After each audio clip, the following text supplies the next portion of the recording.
intro.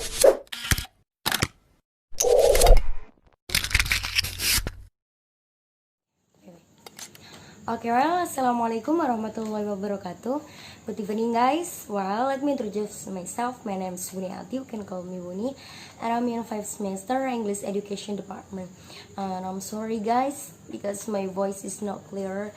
But this night, I wanna tell you a little bit about test diagnostic, test formative, and test summative. Well guys, and then the first is about test diagnostic. What is that? Ada yang tahu nggak tes diagnostik itu apa? Well, tes diagnostik adalah tes yang digunakan untuk mengetahui kelemahan siswa ataupun peserta didik di dalam kelas.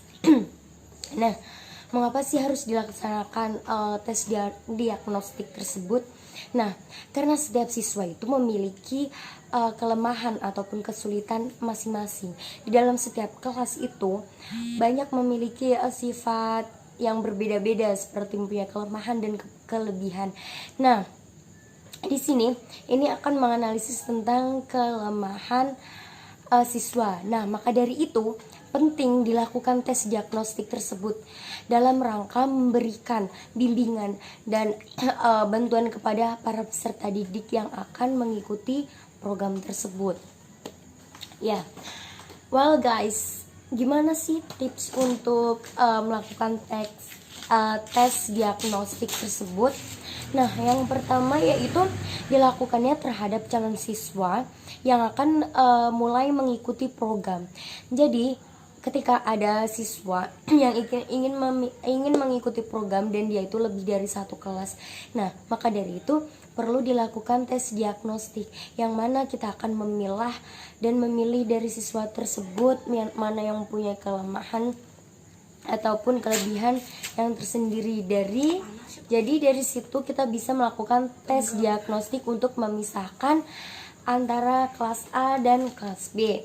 Well guys, and then the next is dilakukan terhadap siswa yang sedang belajar. Nah, di sini tujuannya itu untuk mengetahui bagian mana materi yang belum paham. Nah, maka dari itu kita perlu melakukan tes diagnostis untuk mengetahui bagian mana yang belum paham dari bahan ajar tersebut. Nah, selanjutnya yaitu diadakannya pada waktu siswa akan mengakhiri pelajaran.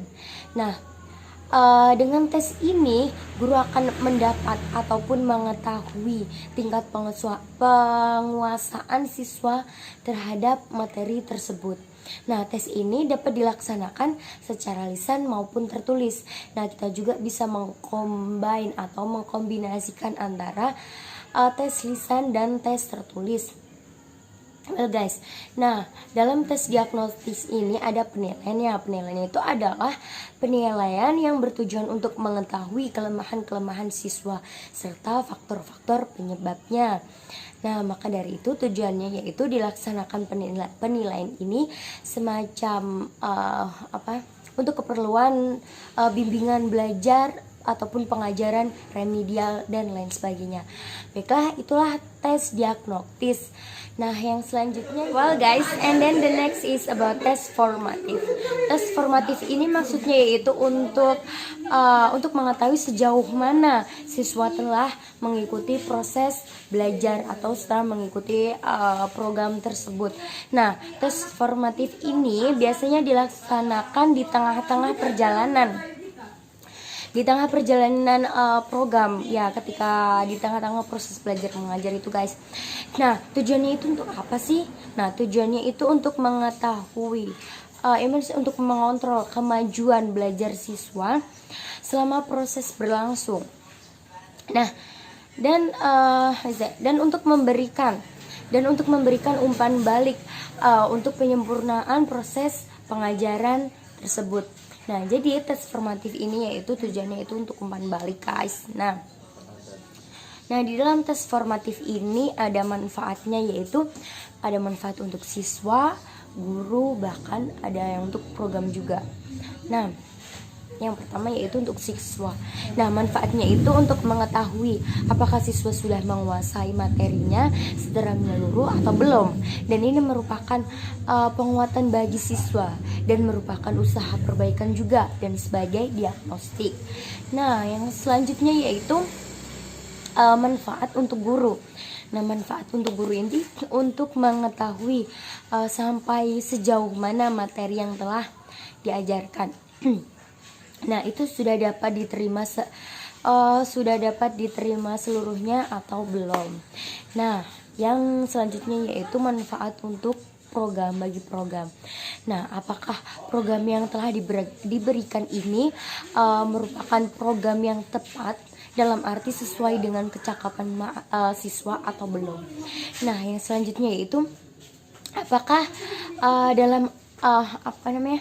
apakah program tersebut itu membutuhkan pengetahuan persyaratan yang belum diperhitungkan. Jadi manfaatnya bagi program itu banyak juga, guys. Nah, itu. Dan adapun apakah metode dalam pengajarannya itu digunakan sudah tepat atau belum, itu yang sangat penting, guys.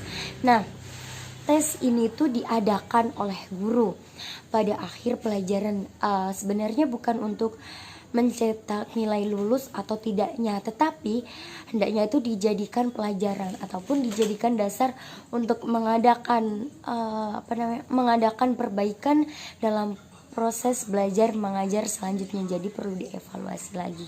Nah, gitu, guys. Oke, guys, and then the next is tes sumatif. Tes sumatif adalah tes hasil belajar yang dilaksanakan setelah sekumpulan satuan program pengajaran selesai diberikan.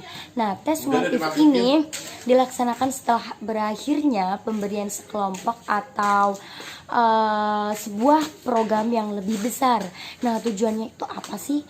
Nah, tujuannya itu untuk menentukan nilai yang melambangkan keberhasilan peserta didik setelah mereka menempuh proses selama pembelajaran tersebut.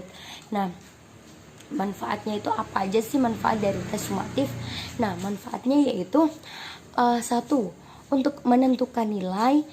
2. Untuk menentukan seorang anak dapat atau tidaknya mengikuti kelompok dalam menerima program berikutnya. Nah, dalam hal ini tes sumatif berfungsi sebagai tes prediksi, guys. Nah, yang terakhir yaitu untuk mengisi catatan pemajuan sebagai belajar siswa atau belajar peserta didik. Nah, adapun penilaian dari tes sumatif ini dilaksanakan pada tengah semester atau di akhir semester, kayak UTS atau kenaikan kelas. Nah, seperti itu, guys. Nah, tujuannya yaitu untuk mengetahui hasil yang dicapai oleh siswa, yakni seberapa jauh siswa telah mencapai kompetensi yang ditetapkan dalam kurikulum. Nah, contohnya tes catur bulan atau tes akhir semester. Nah, seperti itu, guys. Jadi So guys, the conclusion is tes diagnostik dilaksanakan pada saat satuan pelaksanaan pembelajaran telah selesai. Nah, adapun kalau dilaksanakan awal itu berarti dia dilaksanakan di tes, seperti contohnya dia siswanya itu lebih dari satu kelas, maka perlu dilaksanakanlah tes diagnostik untuk menyeleksi siswa tersebut. Oke. Tes formatif sebagai umpan balik bagi siswa, guru maupun program untuk menilai pelaksanaan program belajar mengajar tersebut. Nah, dan dapat juga dilaksanakan dengan ulangan harian juga, guys, kalau tes formatif ini. Nah, kalau tes sumatif itu dilaksanakan pada akhir unit program atau pembelajaran. Nah, contohnya biasanya ditandai dengan catur bulan, mid semester, akhir semester. Nah, seperti itu, guys. Jadi tes tersebut itu adalah sangat penting gunanya bagi guru ataupun siswa ataupun program dalam proses belajar mengajar. Okay, guys, that's all for me. I'm so sorry if I have some mistake, especially for my voice, because my voice is not clear. Because right now I'm getting sick, guys, sorry. And the last I say, wallahul muwaffiq ila aqwamit thoriq. Wassalamualaikum warahmatullahi wabarakatuh. See you.